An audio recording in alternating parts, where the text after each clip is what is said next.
جس کے ہاں نبوت کے ساتھ رسالت کا منصب بھی جمع ہو گیا ہے، پھر یہ کہ اس پر ختم نبوت ہوئی ہے، پھر یہ کہ اس کی پوری تاریخ روشنی میں ہے، یعنی وہ کوئی ماضی کی داستان نہیں ہے جو تاریخ کے دھندلکوں میں گم ہو چکی ہے، سب کچھ ہمارے سامنے ہے۔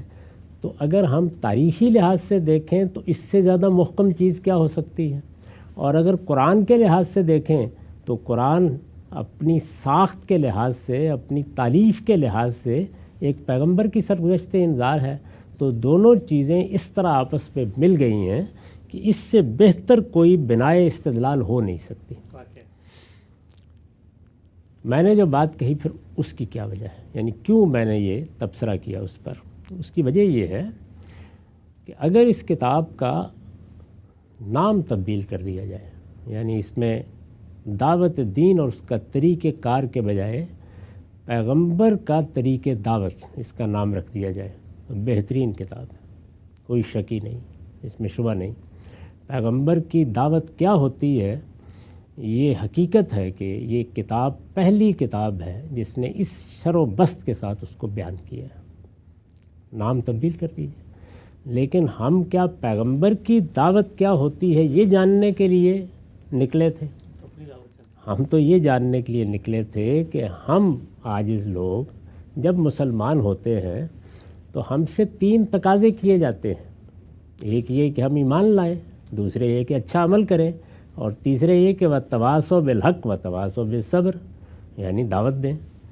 تو دعوت تبلیغ یہ تو ہم سے کہا جاتا ہے کہ ہم میں سے ہر شخص کی ذمہ داری ہے، تو ہم میں سے ہر شخص کی دعوت کیا یہ ہے جو بیان کی گئی ہے؟ اگر یہ ہے تو پھر اب دیکھیے کہ کیا مسائل پیدا ہو جاتے ہیں، یعنی وہ مسائل ہیں جن کی طرف میں ایک ایک کر کے توجہ دلاتا ہوں۔ ایک ہم صاحب ڈاکٹر اسرار صاحب نے جو نام لکھا کتاب کا، اس کا نام تھا منہج انقلاب نبوی۔ یہ جو آپ نے تجویز پیش کی کہ یہ نام رکھ لینا چاہیے تھا، تو آگے تو انہوں نے وہی نام رکھ لیا نا پھر؟ اس میں شبہ نہیں کہ وہ نام بہت صحیح ہے، لیکن وہ نام رکھ کے بھی انہوں نے بات وہی کہی ہے، تو اس لیے میں نے اس سے متعلق بھی اسی تبصرے کو قائم رکھا ہے۔ یعنی میرے لیے مسئلہ ہے کہ میں ایک عام آدمی کی حیثیت سے، آپ ایک عام آدمی کی حیثیت سے، ہر مسلمان اس وقت دنیا میں 1.5 ارب مسلمان ہیں، مجھے یا آپ کو یا کسی بڑے عالم کو انہیں بتانا ہے کہ تم ایمان لاؤ گے تو کن چیزوں پر ایمان لاؤ گے اور کس طرح ایمان لاؤ گے۔ اسی طرح سے اگر تم ایمان لا چکے ہو اور اچھا عمل کرنا چاہتے ہو تو کن چیزوں پر عمل کر کے تم اچھے مسلمان بن سکتے ہو، اللہ کے ہاں کامیابی حاصل کر سکتے ہو۔ اسی طرح اگر تیسرا تقاضا دعوت کا ہے تو بتانا پڑے گا نا۔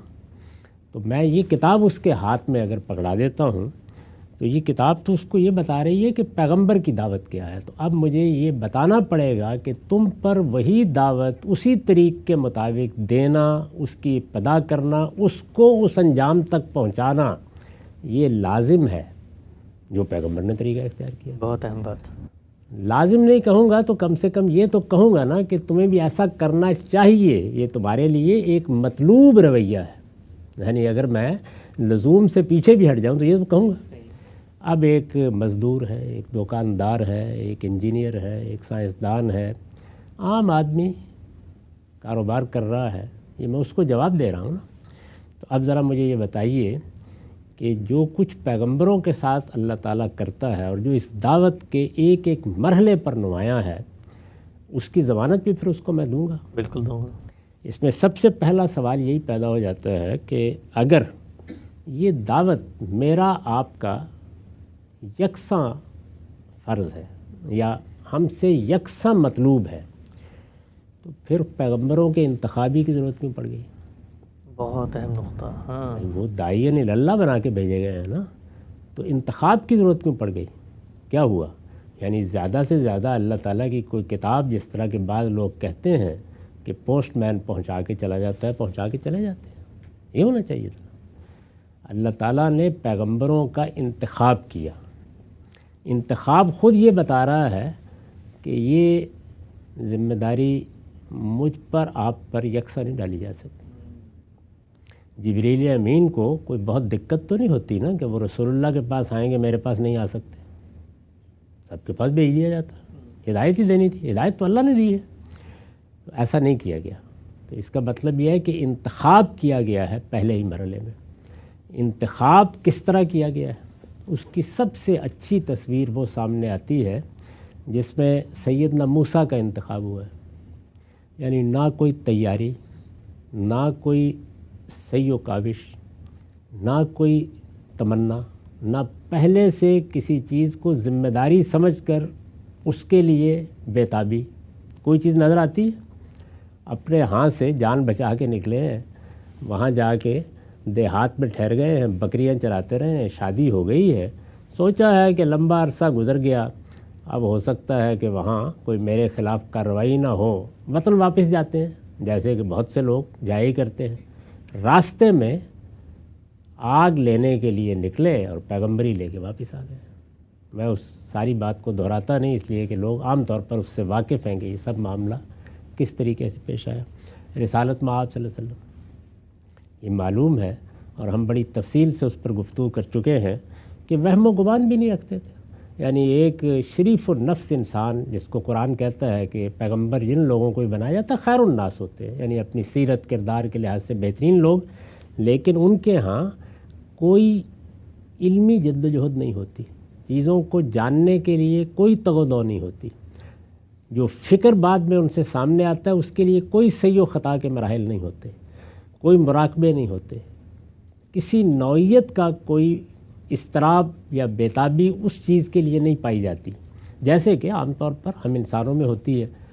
ان کے ساتھ بھی یہی معاملہ ہوا ہے، یعنی اچانک جبریل امین آئے ہیں اور انہوں نے آ کے یہ بتا دیا کہ آپ کا انتخاب کر لیا گیا ہے۔ تو انتخاب کا معاملہ بھی یہ ہے، یعنی ایسا نہیں کہ کسی ملکے کا اندر سے ظہور ہوتا ہے، جیسے کہ ہم ایک آدمی کو دیکھتے ہیں کہ اس کا تو ذہن بڑا موزوں ہے اور اس کے اندر تو زبان بیان کے شعور کے بڑے نمایاں پہلو ہیں، تو اس کو تھوڑی تربیت کرتے ہیں، یہ اچھا ادیب بن جائے گا، اچھا شاعر بن جائے گا۔ کچھ بھی نہیں ہے اس طرح کا، بلکہ قرآن نے اس کو نبوت کی دلیل بنا دیا ہے کہ صحیح و خطا سے پیغمبر بالکل الگ ہوتے ہیں، یعنی وہ چیز جو انسانی علم کے ظہور کا باعث بنتی ہے اس کا شائبہ بھی ان کی شخصیت کوئی نشور تکا نہیں ہے۔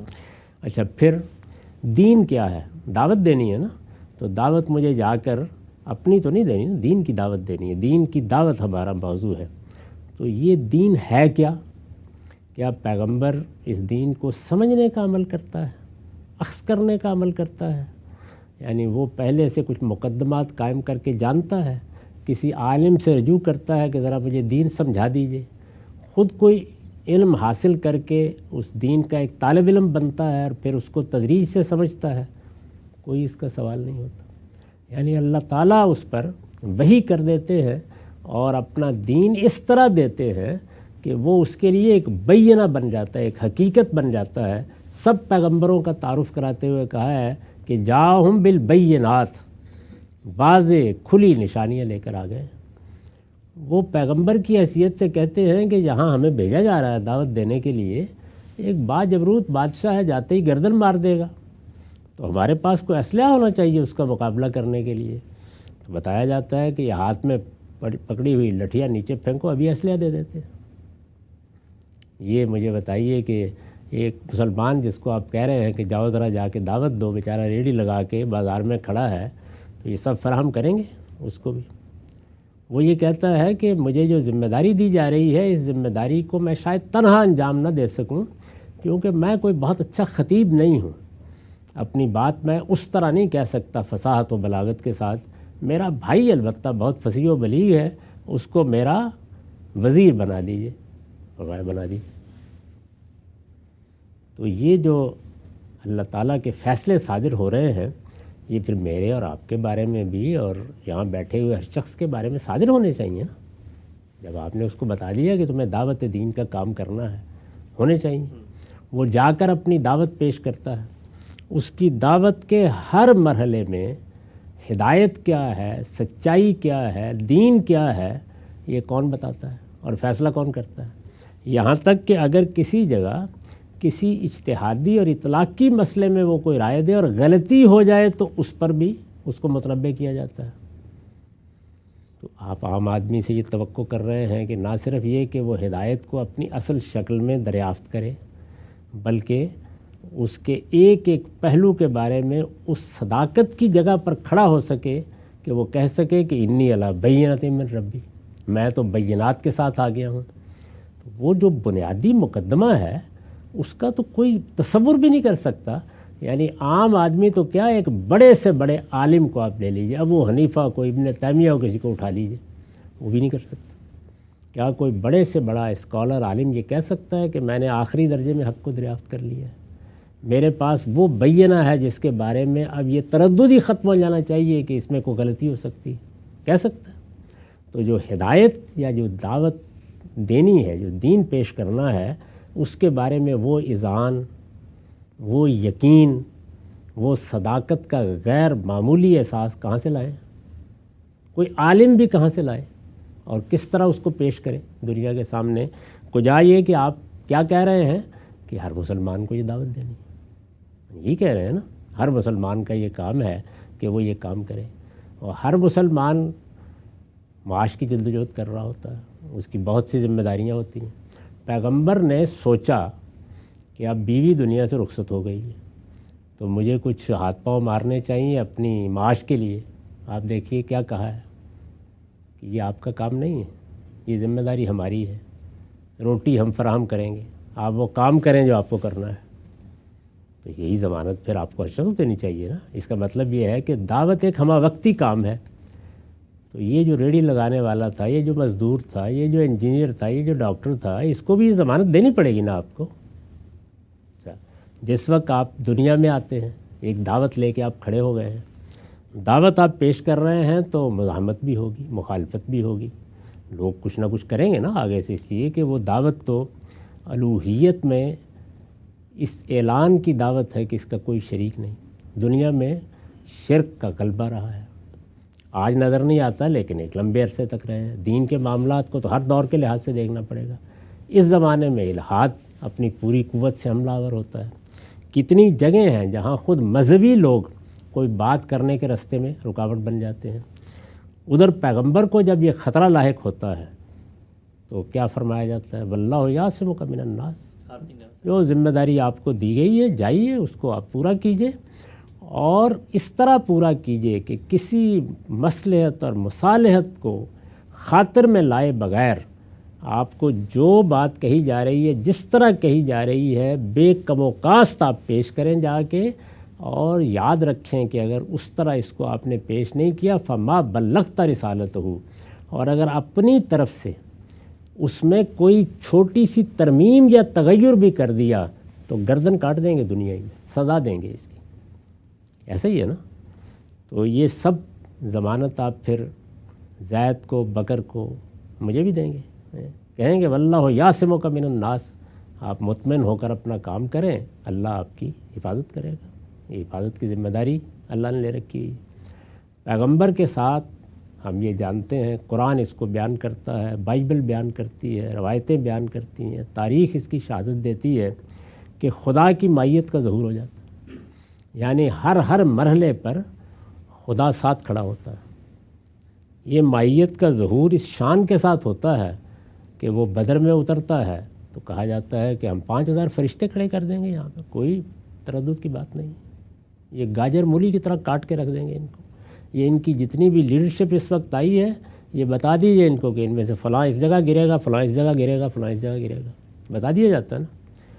سراقہ تعاقب کرتا ہے، نہ پیغمبر اس بڑے پہلوان کا مقابلہ کر سکتا ہے ظاہر حالات میں، نہ ساتھ صدیق ہیں وہ کر سکتے ہیں، گھوڑے پر سوار پاؤں دھس جاتے ہیں۔ کس شان کے ساتھ پیغمبر کہتے ہیں کہ سراقہ تمہیں معاف کیا، میں وہ دن دیکھ رہا ہوں جب کیسر و کسریٰ کے کنگن تمہارے ہاتھ میں ڈالے جائیں گے۔ یہ سب ہوتا ہے۔ اس درجے میں مستقبل کا علم، اس درجے میں یہ دعوت کن نتائج تک پہنچے گی، یہ کہاں سے لائے گا ایک عام آدمی؟ یعنی خدا کی مائیت قدم قدم پر چاہیے۔ وہ کام ایسا ہے، میں تبصرہ اس دعوت پر کر رہا ہوں جو دعوت تین اس کا طریقہ کار میں بیان ہوئی ہے، یعنی اس میں یہ سارے مراحل لازماً آنے ہیں، بیان کیا، اس کے الگ الگ ابواب قائم کیے گئے ہیں، ساری چیزیں اس میں ہوئی ہیں۔ اچھا، پھر یہ کہ مراحل میں آپ داخل ہو جائیے، ان مراحل میں ایک ایک مرحلہ اب مکمل ہو گیا ہے، اب دوسرے میں داخل ہوں، اس کا حکم براہ راست آسمان سے آتا ہے۔ میں کس طریقے سے متعین کروں گا، آپ کیسے کریں گے، اور ایک عام آدمی جو کہیں بیچارہ اپنے لیے روٹی کمانے کی جدوجہد کر رہا ہے وہ کیسے مقرر کرے گا؟ یعنی کیا یہ حقیقت نہیں ہے کہ ادھر خدا یہ کہتا ہے کہ میں نے جو دین کی ذمہ داری تم پر ڈالی ہے وہ اس اصول پر ڈالی ہے کہ لا یکلف اللہ نفسا الا وسعہا، کسی پر میں نے اس کی طاقت سے زیادہ ذمہ داری نہیں ڈالی۔ یہ جو کچھ میں بیان کر رہا ہوں یہ کس کی طاقت میں ہے؟ یعنی اس بنیادی اصولی میں بتا دیجیے کس کی طاقت میں؟ اچھا، پھر یہ کہ یہ ذمہ داری اٹھا لی گئی ہے، اس ذمہ داری میں جو مراحل طے کر دیے گئے ہیں ان مراحل میں یہ مرحلہ مکمل ہو گیا، اگلے میں داخل ہونا ہے، اس کا فیصلہ تم کو نہیں کرنا۔ اچھا، اس میں الفاظ کیا ہیں؟ وَلَا تَكُنْ كَالصَّاحِبِ الْحُوتِ فَاصْبِرْ لِحُكْمِ رَبِّكَ، یعنی ہمارا فیصلہ آئے گا کہ یہ مرحلہ پائے تکمیل کو پہنچ گیا، آپ خود نہیں اس میں داخل ہو سکتے۔ ایک پیغمبر کا واقعہ سنایا جاتا ہے قرآن میں رسول اللہ کو صلی اللہ علیہ وسلم کہ وہ ایک مرحلے سے دوسرے مرحلے میں اپنے اجتہاد سے داخل ہو گئے تھے، تو ہم نے ان کو پکڑا تھا اور پکڑ کر ان کو مچھلی کے پیٹ میں ڈال دیا تھا اور قیامت تک پڑا رہتا اگر معافی نہ مانگ۔ فرمائیے، یہی صورتحال ہے نا۔ اور رسول اللہ صلی اللہ علیہ وسلم کو ان کی مثال دے کر سورہ قلم میں یہ الفاظ کہے ہیں جو میں نے آپ کو ابھی سنائے، اس مچھلی والے کی طرح نہ ہو جانا، وَلَا تَكُنْ كَصَاحِبِ الْحُوتِ فَاصْبِرْ لِحُكْمِ رَبِّكَ، یعنی جو آپ کو حکم دیا گیا ہے، جو آپ کو ہدایت کی گئی ہے، اس کے ان مراحل کو آپ نے ہماری ہدایت کے مطابق گزارنا ہے، انتظار کرنا ہے۔ اگر ہم کہیں گے کہ ہجرت کا مرحلہ آ گیا تو کرنی ہے، اور اگر نہیں آیا تو نہیں کرنی۔ قدم قدم پر یہاں تو بڑے سے بڑے عالم کو اجتہاد کرنا پڑتا ہے کہ اب میں کیا کروں، یہ صورتحال پیش آ گئی ہے، تو یہ ضمانت آپ دیں گے کہ ہر مرحلے کی اس طریقے سے رہنمائی ہوگی؟ اچھا، پھر یہ جو کچھ تم کر رہے ہو پیغمبر کو بتایا جاتا ہے، یہ اگر تم رسالت کے منصب پر فائز ہو تو اس کے کچھ لازمی نتائج نکلنے، وہ بتائے ہیں قرآن مجید میں۔ یعنی لازمی طور پر تمہارے منکرین کو اسی دنیا میں سزا ملنی ہے، تمہارے ماننے والوں کو لازماً اسی دنیا میں جزا ملنی ہے، باقی سب لوگوں کے لیے فیصلے آخرت میں ہوں گے، لیکن یہاں ہونا ہے یہ سب کچھ۔ تو یہ جو نتیجہ ہے یہ آپ کے خیال میں کوئی اس دعوت کے لیے معمولی چیز ہے؟ اس نتیجے کو پہلے دن سے پیغمبر بیان کر کے اپنی دعوت پیش کرتا ہے۔ یہ میں نے چند چیزیں آپ کے سامنے رکھی ہیں، یعنی اگر اس کو میں موضوع بناؤں تو کئی نشستوں میں یہ تقابل پیش کیا جا سکتا ہے، اس لیے بہت معذرت کے ساتھ جو سوال آپ نے اٹھایا تھا اس معاملے میں، اگر کوئی آدمی یہ کہتا ہے کہ پیغمبر کو اسوہ بنا کر جو پیغمبر نے کیا ہے وہ سب کرنا چاہیے، تو اس کی خدمت میں ادب کے ساتھ عرض کرنا چاہیے کہ پھر پہلا کام نبوت کا دعویٰ کرنے کا تھا۔ اچھا، بہت ہی غیر معمولی انداز میں آپ نے جو پوری بات بیان کی ہے کہ پیغمبر کا انتخاب، اس کی ذمہ داری، اس کی حفاظت، پھر اس کے ساتھ تنبیہ کا معاملہ اور جزا و سزا دنیا میں فیصلہ ہوتا ہے، ابروبات کے لشکر اترتے ہیں، صاب و حاسب کا طوفان آتا ہے۔ اگر ہم بھی اسی کی دعوت کے مراحل کو اپنے دعوت کے مراحل بناتے ہیں تو ان سب چیزوں کی ذمہ داری کو بھی ہم نے اٹھانا ہے۔ سوال بڑے اچھے ہیں، اور جس کو ہم کہتے ہیں ریسرچ کی زبان میں کہ پرابلم اسٹیٹمنٹ واضح ہو گئی، لیکن اب ذمہ آپ کے جواب یہ ہے کہ اگر یہ سب پیغمبر سے متعلق تھا تو پھر قرآن نے کیا ہماری امت کی بھی کوئی دعوت بتائی ہے؟ پوچھیں گے غامدی صاحب سے۔ اگلی نشست میں وقت یہاں پہ ختم ہوتا ہے، دوبارہ حاضر خدمت ہوں گے، اب تک آپ کا بہت شکریہ۔